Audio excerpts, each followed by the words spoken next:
natin sa PGT, pinagkakitaan mo na talaga yung pagkanta mo, 'di ba? Sabi mo nga sa akin kanina, sa mga binyag, sa mga celebrations, mga big events, sa mga barangay ka kumakanta at umiipon ka.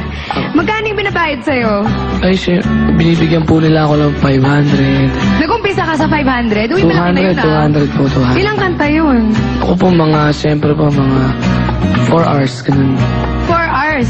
Kumakanta po ako. Ilang kanta? Ay, lahat na po yata ng kanta ko, kinakanta ko. O, lahat ng laman sa video, okay, yung menu. So, nag-start ka ng 200. 4 na oras na yon.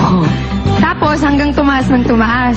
Minsan nga po iniintay ko pa pong umalis ang mga nagiinom. Hala! Iniintay ko pa pong malasing bago po ako umuwi. Yan yung usapan. Kasi nag-i-invite sa akin. Sabi po sa akin okay, wag daw po akong aalis hanggat hindi lasing ang mga di nag-uuwian. Hindi ganun. Ano naman ang ginawa mo sa kinita mo? Ay, iniipon ko po. Tapos po binibigay ko sa magulang ko.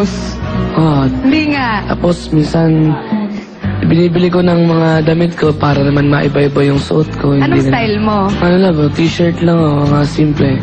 Pero rock. Pero in fairness sa jacket mo, meron ka bang stylist ngayon? Wala po. Ano naman ang plano mo sa kinita mo at kikitain mo ngayong magiging ano ka na? Artista, professional singer, makikita ka na sa ASAP, sa TV, sa kung ano-anong mga project dito sa ABS-CBN. Unang-una po, bibili po ako ng lupa. Yes. Kasi po, naninirikan lang po kami. Wala naman po kami sariling lupa. Tapos papagawa po ng bahay. Anong gusto mong style ng bahay mo? Simple lang din po. Ikaw simple ka ng simple, hindi namin alam ang definition mo ng simple, Jovit. Iba talaga ang inspirasyong naibibigay ng pamilya ni Jovit sa kanya. Pero alam niyo ba na ilan sa kanyang mga kapamilya ay mahilig din sa musika? Nagpunta kami sa isang lugar kung saan may papakita nila ang kanilang talento sa musika. Kung ano ang naganap, let's watch this.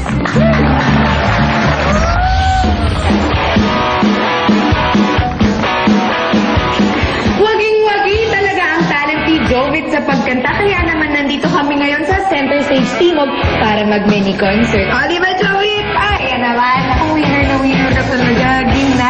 Ang swerte ko naman na nasolo kita ngayong araw na to. Okay, tara. Di ba taga Batangas ka? May banda ka ba sa Batangas? Rinig ko meron kang sa lupa. Tsaka ano yung isa? Dito po. Anong papel mo doon?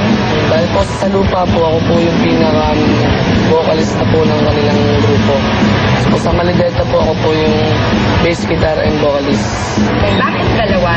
Kasi po, dahil po nang kailangan financial nga po, kailangan po talagang rarakit po ng araket para po mga pambaon. Ano yung pinaka most requested song sa'yo ng mga panahong yun?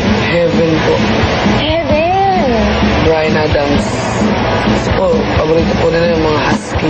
Ito naman, kung ikaw babalik ka sa Araneta Coliseum kung saan naganap ang Pilipinas Got Talent, sinong gusto mo Makakaduwit ko po si Arnel Pineda. Si Arnel Pineda? Ay, panonood ako yun! Ano ka natuto? Mag-bass, mag-drums? Tumutugtog po yung mga kabanda ko. Nag-aaralan ko po yung kilos po nila.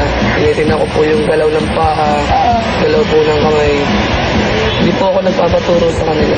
Basta pagkakatapos lang po namin tumugtog, kung naman po yung tutugtog. Sample naman! Ayan, may drums kami para sa'yo. Samplean mo naman kami niyan.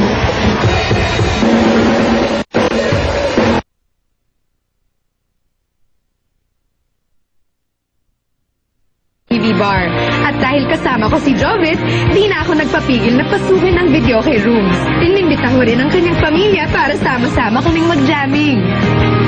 Magandang umaga po! Hello! Ayan ang pamilya mo. Since lahat daw kayo ay mahilig sa music, naisipan namin na mag-videoke tayong lahat.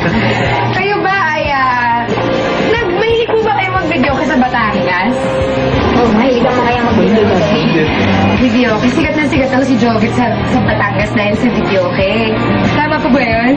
Kwentuhan niyo naman po kami. Ano, kasi siya maliit pa, lagi siya iniimbita sa mga birthday, kasalan, o sa binyag, fiesta. So, ikaw kumakanta ka rin? Hindi po. Kasabay Masyado niya. ako. Makakanta niya, gitara din. Meron ka bang tinuro kay Jovit? Wala po akong pa tinuturuan. Ay, kayo tinuturuan. Mas maano siya sa music. Opo. Talagang nakatuto. Ganun po ba talaga siya simula ng pagkabata? Simula ay siya maliit pa talaga. Nang pag mahilig magpabili ng yung gitarang maliit, talagang magigitara siya.